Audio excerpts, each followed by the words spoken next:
how to start writing a nonfiction book and actually make big money from it. In my book marketing program, I help business owners to write and market their book, publish their books, and this helps to grow their business. Even if they're just starting as a new business, that's really a great time because it helps you to establish yourself and gain credibility by being an author. So even if you don't yet have an idea of what you're going to write, I will help you to not just write books and sell for chump change, but how to use your books as leverage to market your business and make money. And if you stick around to the end, I will answer the question, what version of a book should I start? So the first stage is the idea stage. This is the most crucial stage because this seems to be the stage that most new writers totally skip because they are not aware. And I don't want to leave you misinformed or uninformed. So the idea stage has 4 steps. It has your who. Sorry, I'm Jamaican. We say who. Your who stage, your plans and goal stage, your research stage, and your when stage. Your who step is your ideal readers, or you've heard other people talk about your target audience. Who are you writing this book to? We would like to think that anybody could read our book, but that's where a lot of new writers go wrong. I mainly focus on helping people who already have a business to write a book to increase their credibility and their authority in that niche, that space. So chances are, because this is a nonfiction book, we are writing books that can help us showcase our business and also grow our business. Yes, some people have a business, but they want to write a book about their life story and nobody cares. Yes, I said it. Nobody cares really about your life story. Only you and your mama, maybe. Nobody cares about your divorce and the hardships and the trials, because guess what? Everybody has something, even if it's insignificant to the measuring of yours, nobody cares. But if you are able to spin your trauma or event that you've overcame, because this is the reason you're writing a book, right? You must have overcome something. If you are writing a nonfiction on your life of something you've overcome, you have to spin this to a business, a way for them to connect with you, a way for you to help them more. You can't just write a book about how you overcame physical abuse by your mother and you had to learn to love her and all that. Have a group, have some sort of mentoring. Pick a set of people, pick a set of kids or teenager or 20-year-olds that you can have some Zoom meetings and help them to get through the trauma. Don't just write a book and leave them hanging with your book. They need proximity. They need closeness. They need more help. They need relationship. The pandemic has taught us this. There's a way, even if it's a life story book, you can spin it in such a way that you're taking them from this to a closer community. If you are not able to assist them further, at least have some sort of affiliation with someone else, like a coach or a therapist, where you can refer patients to, but also as a business. There are ways how you can spin your content. And of course, everybody loves stories. So yes, people would read it, but how effective you can help them higher. When you're writing in your content, I'll talk a little bit more about in the content, so you have a clear picture of who your target audience is. If you wrote a book about soccer moms and time management, then you have to talk to their moms and mom. You have to keep saying mother and moms, and because when they're reading that book, they know that you wrote this specifically for them. If you are a business owner and you are writing a book that helps coaches and consultants, then speak to them in that language. So your book is targeted to that specific set of people. Some people say, oh, but my content can help everybody. Then write 5 books. So there is this book. It's called Chicken Soup. And now you have chicken soup for everybody. Chicken soup for children. Chicken soup for prisoners. So because they're strategic. But let's say a prisoner get a book, okay? And it's called Chicken Soup for Prisoners' Soul. That is geared towards their whatever trauma they're going through and patience and all these things that they need to learn. So it's a book specific for them. Everybody knows Chicken Soup is one of the best-selling series of books. Write a book with your target audience in mind, especially the ones that you already building a business for. Remember the problems that they're having. You must know the kind of problems your target audience are facing. If it's a situation where they have not yet realized that it's a problem, then you can educate them the reason why they're not making money or the reason why your target audience is not getting the breakthrough that they need. You're focusing on problem and also you're giving them the solution. Step number 2 is, what is your plan? What is your goal for this book? Are you just writing to sell copies as everybody else, adding to the Amazon graveyard? That's the term I coined. What's the plan? Are you just planning to have a one launch and have a book signing? Are you just writing for bragging rights? What is the plan? What is the purpose? What's the goal of you writing a book? Planning on using your book as a educational tool to pre-educate your future clients and prospects. Step number 3 is the research phase.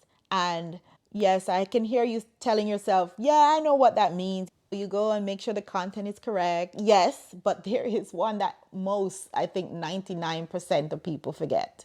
The keyword research phase of writing a book. When you go to Amazon to purchase anything, what do you do? The first thing you do, because you're specific, it's not like you go to Amazon to browse the homepage, okay? Most people go and they type in something. That is keyword. So we're doing a reverse engineering with our books. So for instance, you go to Amazon, let's say your book is about how to draw stick figures. You're an artist and you teach people how to draw and you're creating a book for this. Now, if you go to Amazon and type in drawing stick figures, you might see drawing stick figures for adults, keyword. Amazon will give you up to 10 of the top keyword phrase that people are already searching for. So this is one of the most fundamental thing you can ever do when you're writing a book. And it's so funny, like I tell people this and they're like, yeah, that makes sense. And they still go and write a book and they don't include any keywords in the title or the subtitle that they found that Amazon told you that people are typing in the search bar looking for books like this. I use a paid tool to find the value of the keywords and which one or two I want to include in my title or the book's subtitle in my client's books. Let's say you want to call the book Drawing Quickly. The subtitle should clarify what the book is about and who it is for. That's a better way to write a nonfiction book. I see too much books with no subtitle. We're in an age of information, and your book is a marketing tool trying to tell people why they should put your book in their shopping cart. Why are you leaving valuable space on the cover and not having a subtitle? Why? No, you know why? Because you feel like you know it all and you want your book to look pretty, but looking pretty is not necessarily good marketing. But not having a subtitle on the cover doesn't necessarily make it not look pretty. Okay, yeah, minimalist and whatnot, but what works? What will sell? So these are the reasons why you should also seek counsel. I'm a Christian, so I might reference biblical stuff. Proverbs talk about many times in the book of Proverbs that we should seek wise counsel. Now that means for the specific area. I am a book marketing person and I have book marketing programs and courses and whatnot. So this is my wise counsel to you. Like things that you take for granted. Why should I put a subtitle? Now I'm telling you, it helps to sell the book. It helps to explain to the readers more of who this book is for and what they'll eventually get from the book. Because sometimes the title can be a little vague. Sometimes words can mean different things. The word content can mean different things. So the subtitle also helps to clarify your book. Now, so I got a little off track. This was talking about research. So researching, not just like to validate the content that's going to go inside the book. I just wanted to shout out this part about researching the keywords, because that is a fundamental that most people have no clue that it needs to be done. And this is something that should never be neglected, because we're selling to people. When Amazon values your book, they're looking for what keywords you're telling the algorithm that this person searched for how to draw stick figures, and your book says that. It's in the title. It holds a lot of weight versus not in the title. So that's why researching is important. Then number 4 is the when stage. So this, if you don't answer the when stage, your book will be stuck in the virtual typewriter or the graveyard. I remember Dr. Miles Monroe said this, that so many dreams and books have been buried. Like, people die and never carry out their dreams. And I remember him specifically say unwritten books in the graveyard. The graveyard is the richest place. Write your book. When do you plan to have this available? So answer the when. You have to set a goal and a plan. Anything that is not set and planned is not planned. You hear people talk about book can take 30 days, but what kind of book is that? And don't even think about AI can write the book, because it won't get published on most platforms now because they're cracking down. And then you're not helping anybody if you're just copying something and sending it out there, because that's what AI does. It's copying from the data that's already out there. Yes, it can put some creative stories and whatnot, but that's not a book that's going to help your audience.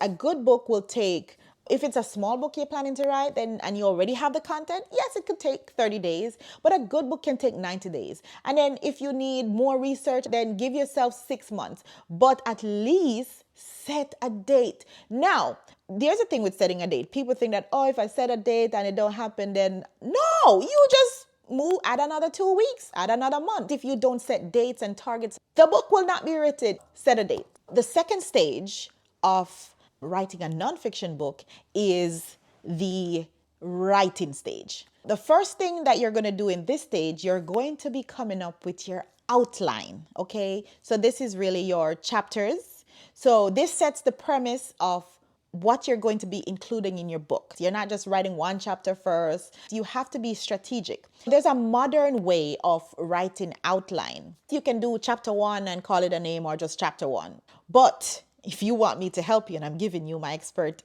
opinion, you create your book as if you are writing a course. Write your book in modules, or you can call it part or scene or act. So let's say your book has 5 modules and each module has 3 lessons under there. So those lessons are sub chapters. If you look in any modern day nonfiction book, you'll see this is the kind of setup that is being used. Statistic has said that people finish only 20% of your book. So give people a chance to actually scan your table of content to see if they need to progress to another section before reading the first section, because it's a busy world. Just like on YouTube, you see they have chapters. The same way in your book, it's good to have chapters and sub-chapters. It also clarifies to the reader more of what the chapter is about. All right, so the next step in the second stage is the titling of the book. We did our research in stage 1, and we know that people are searching for this topic with these keywords, and we're going to include them in the title or the subtitle of the book. And let's say you found 5. You don't have to use all 5. You can do a little mixture, but at least, the algorithm of Amazon or wherever books are sold online will scan to see if some of these words are inside of your subtitle. For instance, I was helping a client with a book about life insurance. He wrote it with different kind of sub niche about life insurance. He's talking about generational wealth. He's talking about investments and something else. So when we were doing the keyword research, we found a lot of keywords that could be used. So we were just strategic in creating a sentence, because you have to also create a sentence that is readable to the human person. Doesn't sound like a mumble jumble of keywords. That won't work. So you have to be creative. So now you're writing the title for your book. The title for your book has to be clear. You have to lead with clarity. Earlier I told you that some words mean different things to other people. So if that's the word you're going to use, clarify it in the subtitle. Stay away from just cute stuff that people can misread for different things. So if it's going to mislead people in the main title, don't use it. Especially for nonfiction books, it's best to just answer questions like how to something, the question that people always ask, how to XYD ABCD. You could write your title answering a specific question. Now, the actual title should be hierarchy as number one, larger font size, because you have to distinguish what the book is at a glance. When we are designing a book cover, we also have to design it for devices. When you look on Amazon, you realize that they're listing your book. It's a tiny little rectangle there. So you want to make sure that your title has a good, strong font. I know it pains me so much when I'm trying to educate certain clients. Don't use that font. Yes, it should be pleasing to you and you should like it. But a lot of the times, the handwritten font, nobody understands. They can't be read. And you can never use all capital with handwritten font. It looks ridiculous. Go for more modern style. It's your business. It's not old English. Use the more modern fonts. The fonts with the little tails at the ends, those are called serif. Serif is a French word for with feet. The sans serif, the ones that are straight, no little curls at the end, is called sans serif. Go for more bolder styles because you want your fonts to be able to be read easily at a glance when it's scrolling on mobile devices. So that's part of the title. The third step in stage 2 is your content goals. Aim towards 20,000 to 30,000 or more words. I would say 60,000 is too much for a nonfiction book because, as I said, people are reading like 20-30% of your book, and usually the front matter.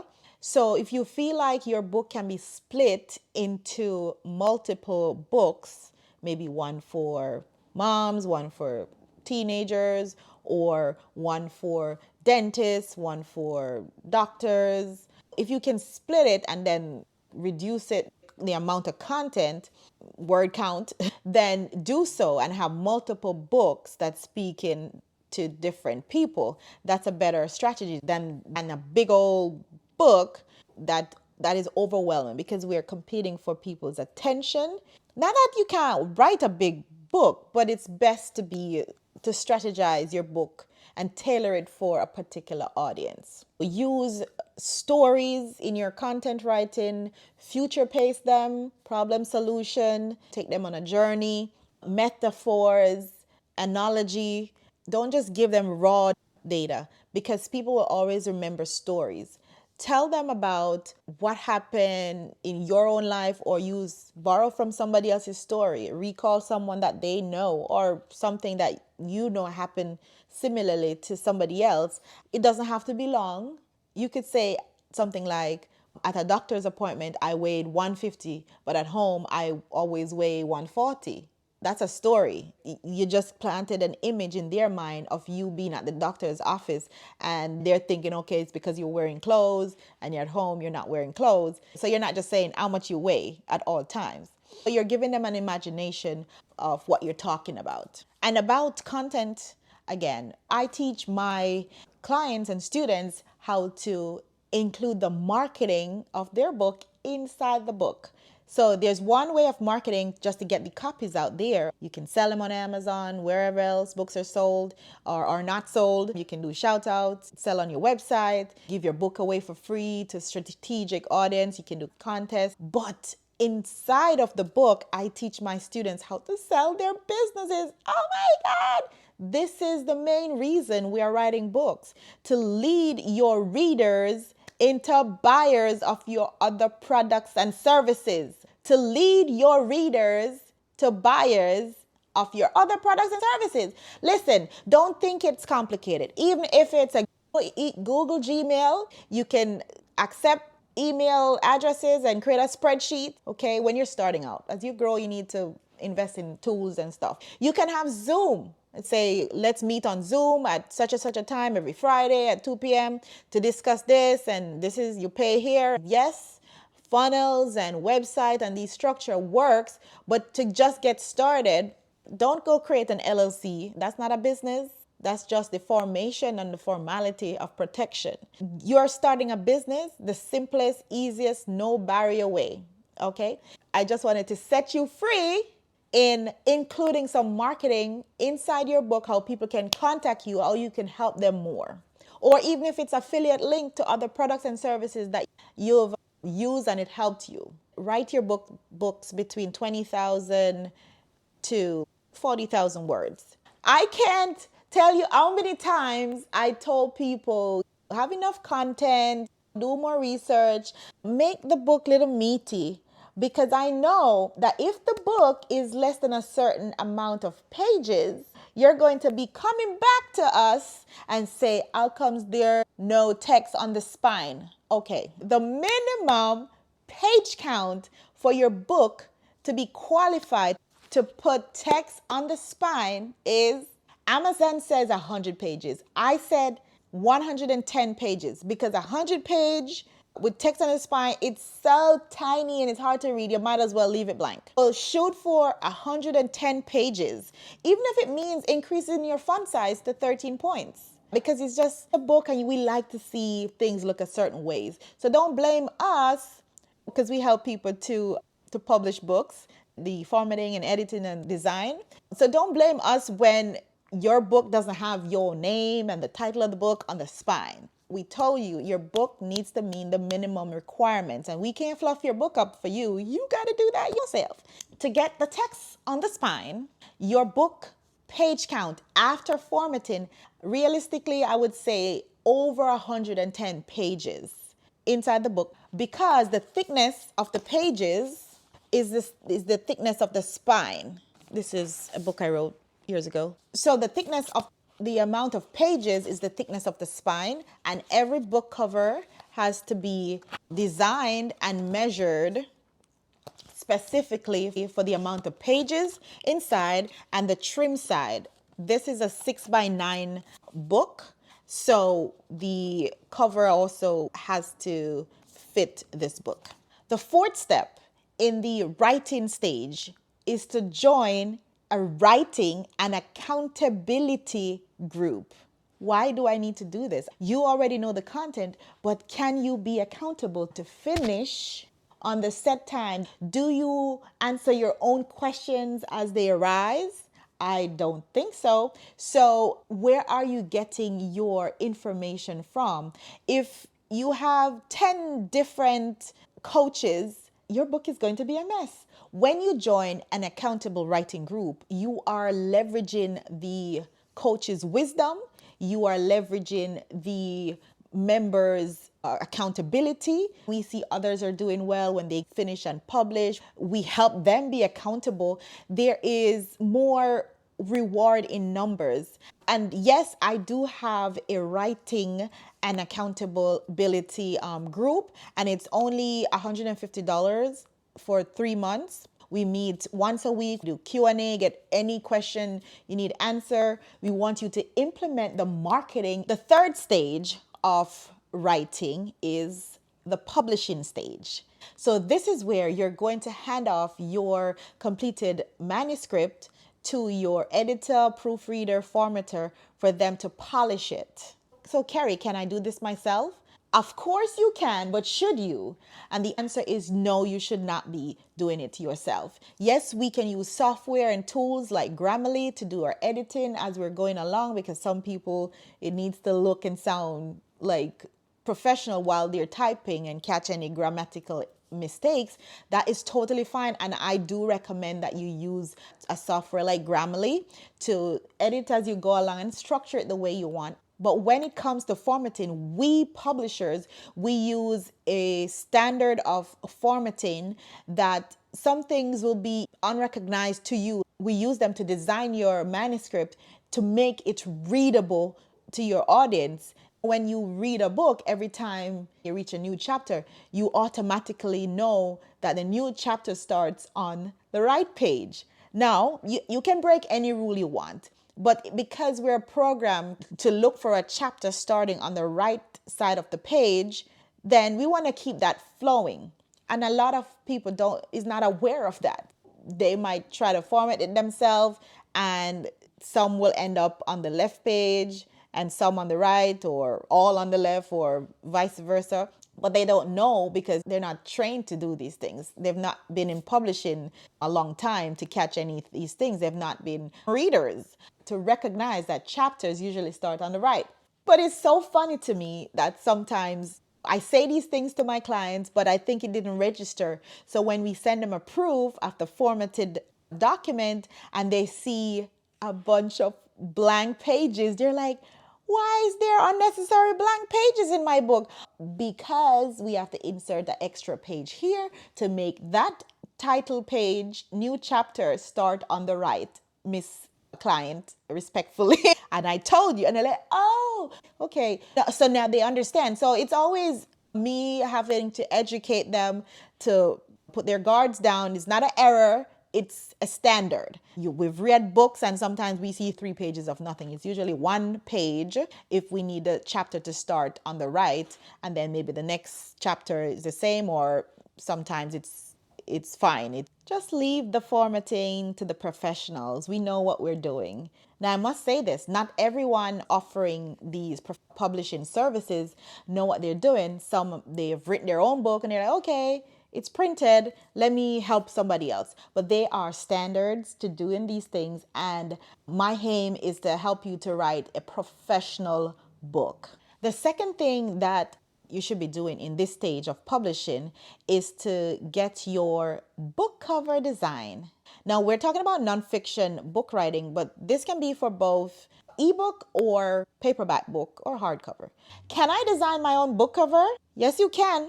But should you design your book cover? Absolutely not. Even if you are the greatest designer, do you know what it takes to design a proper book cover? Do you know the strategies in getting a book cover design? Earlier, I told you that the spine size, so this book is 260 something pages, right? So this is the thicker spine size. This book is 130 something pages. This is a smaller spine size. Now, you're designing for styling, but there's also the technical aspect of designing a book. Stealing from God, that's the title. It's really big, it's bold, it's hard to miss. The subtitle is in here, it's a little smaller. So it's just being creative. This is a really well done book cover. It's neat and tidy. And the author name is easy to read.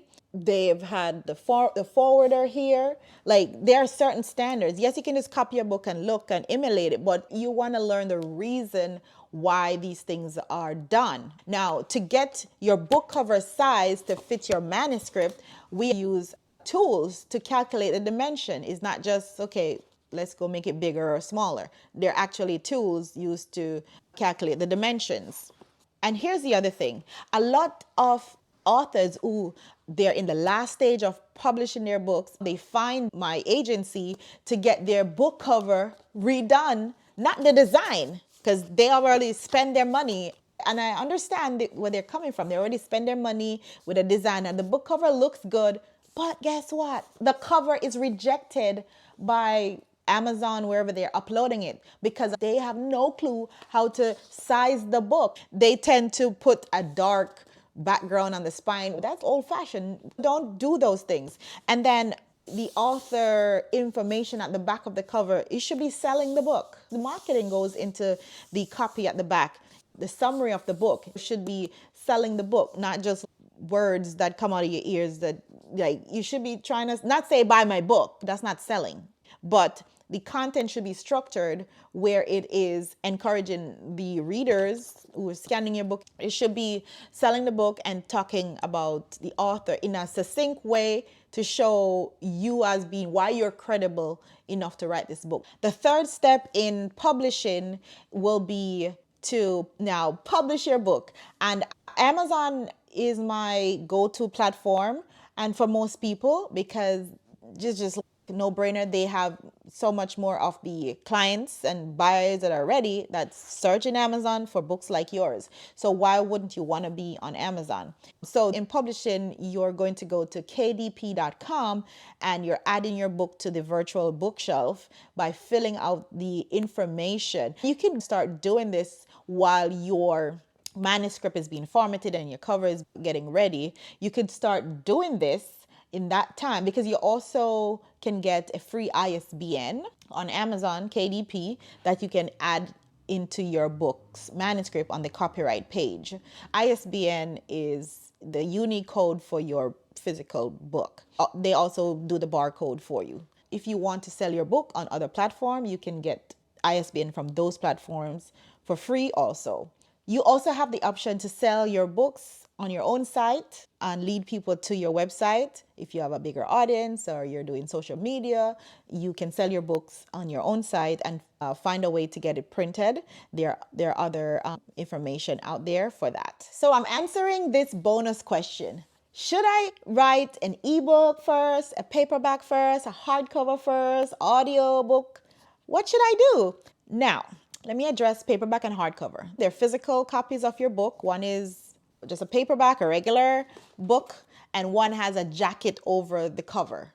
In today's economy, with books are cheaper and the market is flooded, I would say stick to a regular paperback. People are not really buying a hardcover. They'll buy it if that's the only thing you have, but it's just not worth it, in my opinion. Now, if you have the name and the fan base, you can go ahead and do your hardcover jacket. That's fine. But for smaller business, I would say just stick to paperback. Nobody's buying your book because it's hardcover or softcover. It's irrelevant. So now we're left with ebook, paperback, and audiobook. This is what I like to say. From a book design point of view, it's easier for us, my team, to edit and format both together, ebook and a paperback together. And it's easier to format the paperback first before the ebook. So in a little bit, I'll tell you what an ebook is. Okay, so the paperback, it's usually done in a Word-based software, and it's formatted in that kind of software, and then it can be just converted to a ebook or EPUB file. Ebook is really an HTML code. It's not a PDF. An ebook on Amazon or Barnes and Noble, it's a digital copy of your file in an HTML format. The reason is because when people on devices like a Kindle or an iPhone or an iPad open up the content, it is optimized for the different devices. So you wouldn't have page number in your ebook, because every device, the page you're reading, this chapter is going to be in a different page, but it's not a PDF. When you do create your paperback book, you will be downloading a PDF to upload that to Amazon. So that's the PDF version, but the ebook is an electronic version. If you were to do your ebook first in HTML, it's really harder to go now and convert that back to Word document to get it formatted. So it's like you have to start from scratch as if you never formatted anything. But it's easier to format from a Word document to the HTML software that we use to create the EPUB file, the ebook file. So I would say do the paperback first, or my best option is to do both together. You usually get a discount to do both together. The audiobook, if you want to speak the content, or you find your speaker, you could do all three at once. But of course, you have to finish getting your book edited to send that manuscript to the person or for you to read it. And I like all three because you have different types of readers. The way I like to get books, I love to get the audiobook first. And if I really am like, this book, I need a copy, that's how I would go and add that physical copy in my cart on Amazon. I say all three good, because some people only buy books for their Kindle, and some people like to have the physical. I like to have the physical book in my hand. If I'm gonna say which one to do, I would say paperback first, but consider the rest. Watch this next video on should I start a podcast or write a book to build my audience and my credibility.